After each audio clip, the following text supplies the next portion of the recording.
Assalamualaikum warahmatullahi wabarakatuh.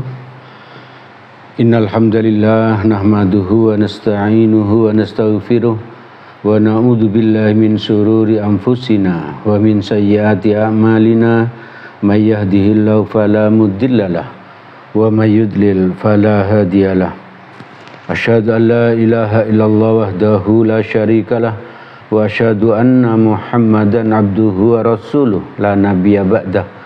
Allahumma salli ala Muhammad wa ala alihi wa ashabihi wa man tabi'ahum bi ihsanin ila yaumiddin. Jemaah Majelis Taklim yang dirahmati oleh Allah, mari kita senantiasa terus bersyukur kepada Allah karena Allah telah memilih kita untuk bisa istiqomah hadir ke majelis ilmu ini. Semoga Allah terus menolong kita sehingga kita menjadi hambanya yang istiqomah hadir ke majelis ilmu hingga kelak kita dicabut nyawa. Semoga dalam keadaan husnul khotimah. Amin amin ya rabbal alamin. Jamaah yang dirahmati oleh Allah, suatu hari ada seorang sahabat Nabi yang bernama Salman Al-Farisi. Beliau menghadap kepada Rasulullah, lalu beliau berkata, kemudian bertanya. Yang disampaikan Salman Al-Farisi adalah bahwa beliau itu, Salman Al-Farisi itu menggendong ibunya dari Madinah ke Mekah untuk naik haji gitu ya. Untuk naik haji. Untuk naik haji itu kan kita minimal ya perjalanan yang dilakukan kan umroh. Untuk umroh itu berarti mikot. Kalau dari Madinah itu berarti di Bir Ali. Lalu karena waktu itu belum ada bis, maka ibunya tadi digendong ya, dari Madinah terus sampai ke Mekah. Lalu sampai di Mekah langsung umroh, berarti dia tawaf mengelilingi Ka'bah 7 kali, lalu sa'i bolak-balik lari-lari kecil di Safa sampai Marwah 7 kali ya. Setelah itu beberapa hari kemudian barulah ke Mina, lalu ke Arafah, lalu ke Musdalifah, lalu kembali ke Mina, lalu lempar jumrah 3 hari berturut-turut.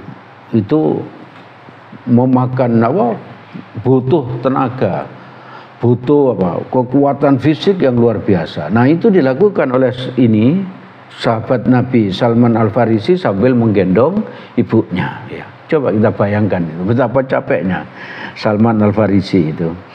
Tapi Salman Al-Farisi terus tanya kepada Nabi, wahai Nabi, apa yang aku lakukan ini apakah cukup untuk membalas jasa orang tuaku? Maka atas jasanya itu Nabi menjawab, wahai saudaraku, ya, Nabi memanggil Salman Al-Farisi sebagai saudaranya. Engkau sungguh anak yang luar biasa. Engkau anak yang soleh. Tapi apa yang kamu lakukan tadi itu, gendong ibumu dari Madinah ke Mekah, lalu melakukan umroh dan haji sambil menggendong ibu, itu belum cukup. Belum cukup untuk membalas jasa orang tuamu. Apalagi kalau anak yang belum melakukan yang seperti itu ya.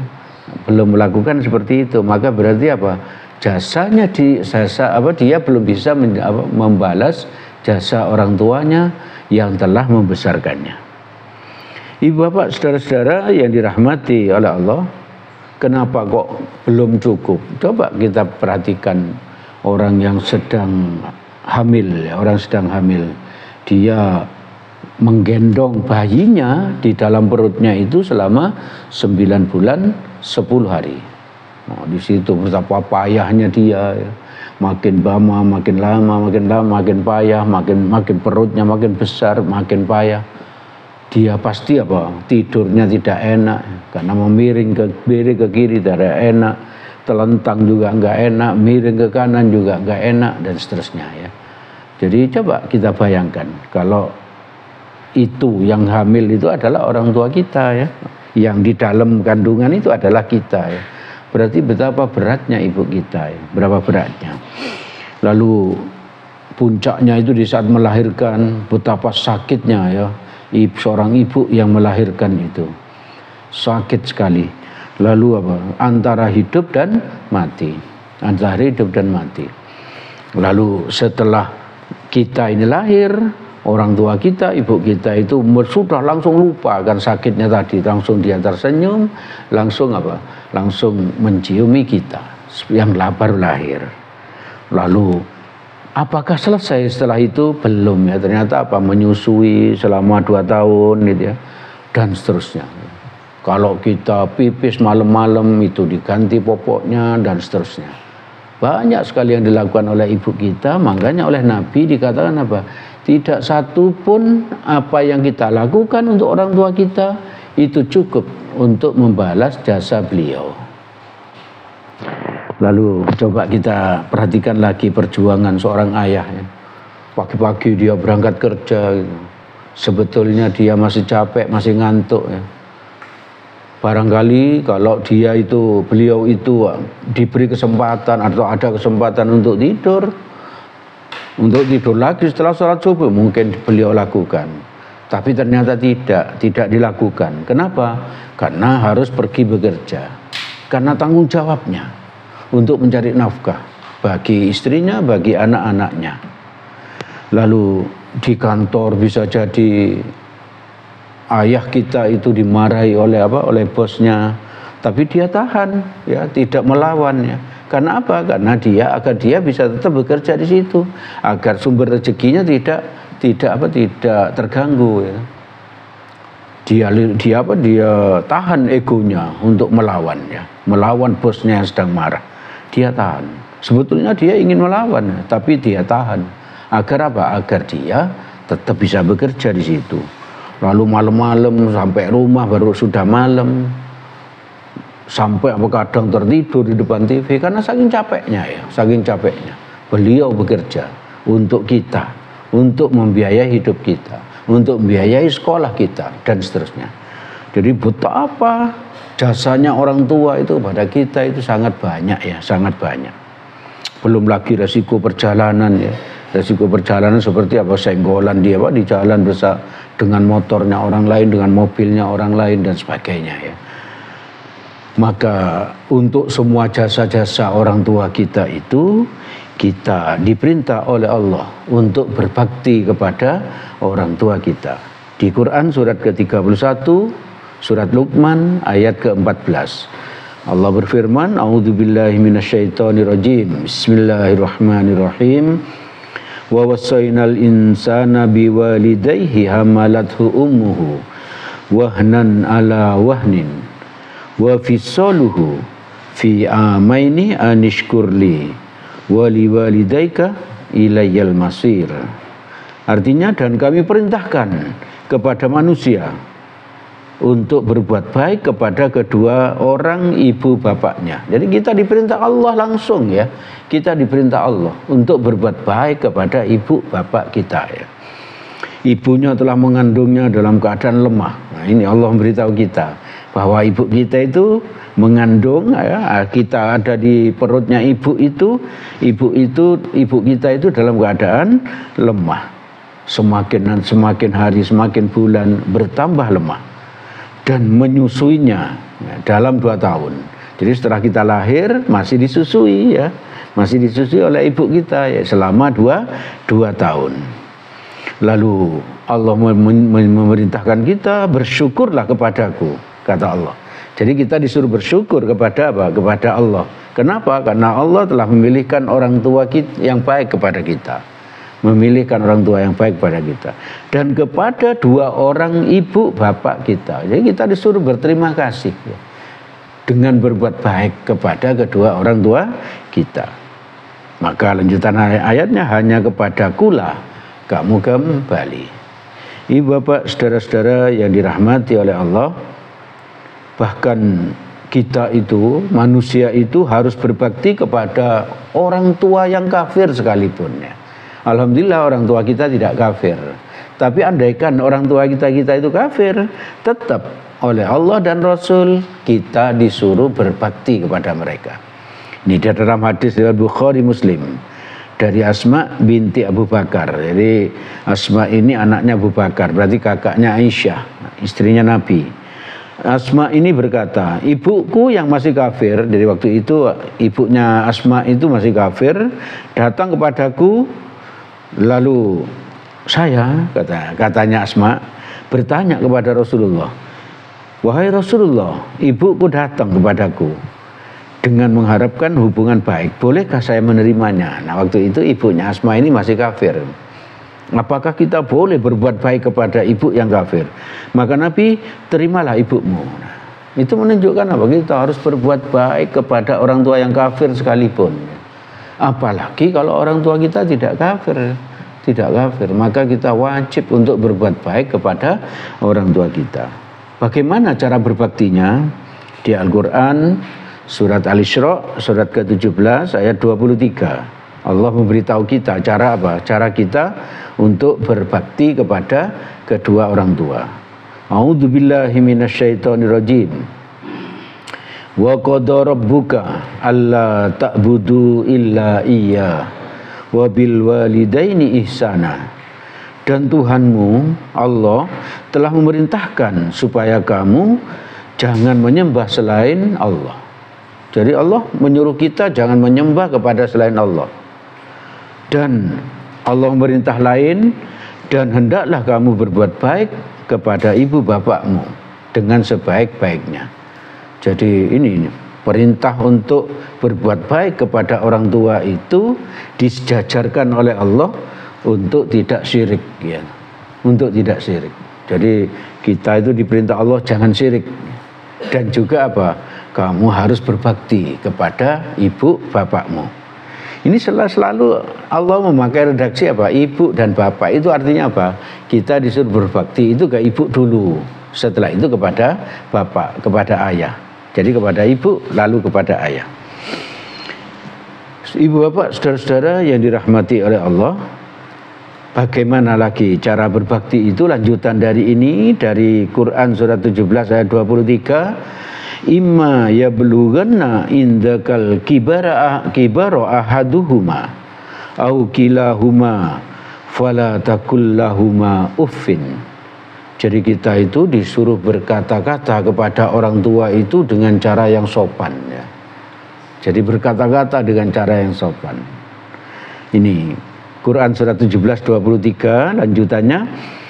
Jika salah seorang di antara keduanya atau kedua-duanya sampai berumur lanjut dalam pemeliharaanmu, ada di rumahmu, ya orang tuamu itu ada di rumahmu, makan kepadamu dan seterusnya, pokoknya ada di rumahmu, maka sekali-kali janganlah kamu mengatakan kepada keduanya perkataan Jadi kita berkata kepada orang tua, ibu, ayah, ibu, tidak boleh seperti itu. Ini perintah dari Allah langsung, perintah dari Allah. Hanya mengatakan ibu itu aja sudah nggak boleh. Apalagi kalau berkata-kata kasar, ya. Berkata-kata kasar. Kenapa ini kok dikatakan kalau kedua orang tamu dalam keadaan sudah lanjut? Kalau kita itu taat kepada orang tua, di saat orang tua kita itu masih muda, masih produktif, masih bekerja, gajinya masih besar, itu kita taat, itu satu yang biasa, ya. Karena orang tua kita membiayai kita dan seterusnya. Tapi di saat orang tua kita sudah tua, beliau sudah tidak bekerja, sudah pensiun, bahkan ikut makan sehari-harinya itu ikut kita. Di saat itulah ujian sebenarnya bagi seorang anak. Dan di saat itulah Allah mengatakan kamu sekali-kali jangan mengatakan ibu, ayah. Tidak boleh, Pak. Walaupun mungkin orang tuamu itu menjengkelkan hatimu. Lanjutan ayat ini di Quran surat 17:23 tadi, tidak membentak mereka, ya. Mengatakan itu tidak boleh. Juga tidak boleh membentak mereka. Lanjutan ayatnya, wala tanharhuma wa kullahuma qaulan karima. Dan janganlah kamu bentak mereka, ya. Loh, ini Allah mau memerintah pada kita, jangan membentak orang tua. Dan ucapkanlah kepada mereka perkataan yang mulia.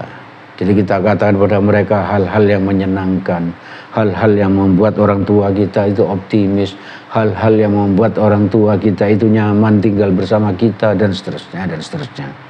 Ibu bapak, saudara-saudara yang dirahmati oleh Allah, bahkan kita disuruh merendah kepada orang tua kita oleh Allah. Di Quran surat 17 ayat 24, berarti ini ayat berikutnya. Wahfid lahuma janahadzulli minar rahmah, dan rendahkanlah dirimu terhadap mereka berdua dengan penuh kasih sayang. Kita disuruh kasih sayang kepada kedua orang tua kita, dan merendahkan sikap kita, sopan maksudnya, merendahkan kata-kata kita, lemah lembut maksudnya, dan seterusnya. Ibu bapak, saudara-saudara yang dirahmati oleh Allah, lalu apalagi yang bisa dilakukan seorang anak untuk orang tua? Di Quran surat 17 24 lanjutannya, wa qur rabbirhamhuma kama rabbayani shaghira, dan doakanlah mereka, ya. Tidak hanya bersikap lemah lembut, tidak membentak, tidak berkata-kata kasar, tidak hanya menyayangi mereka saja, tapi Allah menyuruh kita untuk mendoakan mereka. Doanya bagaimana? Rabbirhamhuma kama rabbayani shaghira. Ya Allah, wahai Tuhanku, kasihilah mereka berdua sebagaimana mereka berdua telah mengasihi aku di waktu kecil. Bayangkan kalau orang tua kita waktu kita kecil, kita mau jatuh langsung digendong oleh orang tua kita. Kita mau nangis itu langsung kita dihibur oleh mereka. Kita sakit langsung diobati oleh mereka, dibawa ke dokter dan seterusnya. Betapa sayangnya orang tua kita kepada kita. Nah, kita di saat berdoa kepada Allah agar Allah menyayangi mereka seperti orang tua kita itu menyayangi kita di waktu kecil. Permintaan kita seperti itu.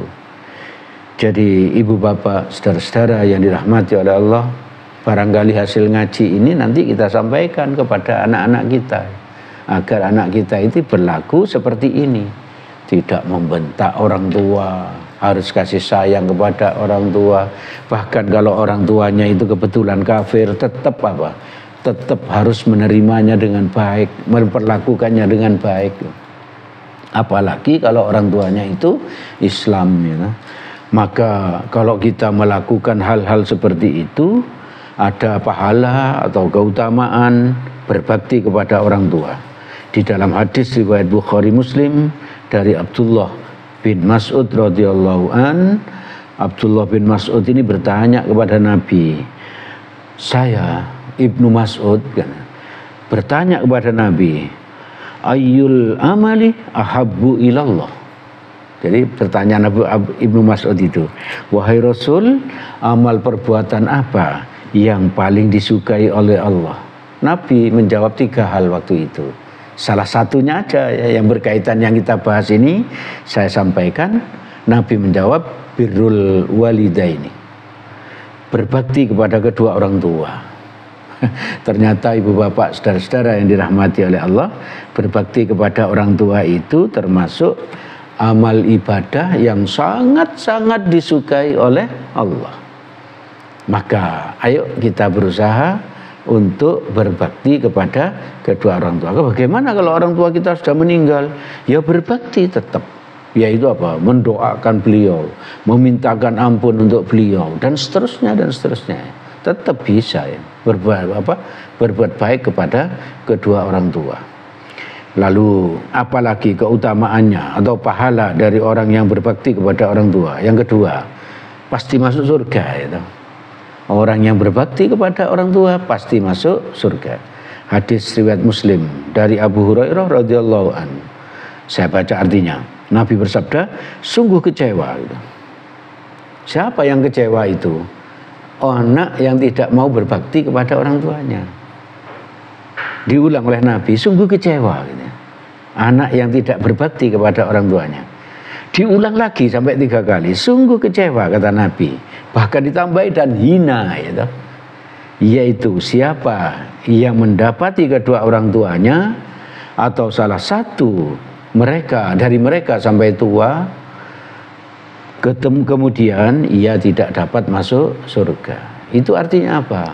kita merawat orang tua kita yang sudah tua, itu bisa menjadi penyebab kita masuk surga.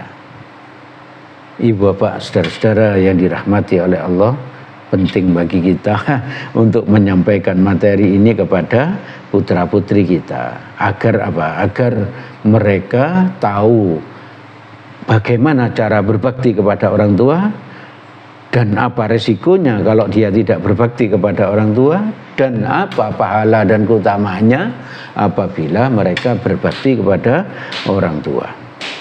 Ibu bapak, saudara-saudara yang dirahmati oleh Allah, itu yang bisa kami sampaikan pada kesempatan ini. Segala yang baik dan benar semuanya berasal dari Allah Subhanahu wa ta'ala. Semoga ada manfaatnya bagi kita. Semoga Allah menolong kita agar kita bisa berbakti kepada kedua orang tua kita. Dan semoga anak-anak kita pun berbakti kepada kita sebagai orang tua mereka. Amin amin ya rabbal alamin. Dan apabila ada salahnya, saya mohon maaf sebesar-besarnya. Mari kita tutup majelis ini dengan doa kafaratul majelis. Subhanakallahumma wa bihamdik, asyhadu an la ilaha illa anta, astaghfiruka wa atubu ilaik. Nasrum minallah wa fathun qarib wa basyiril mu'minin. Assalamualaikum warahmatullahi wabarakatuh.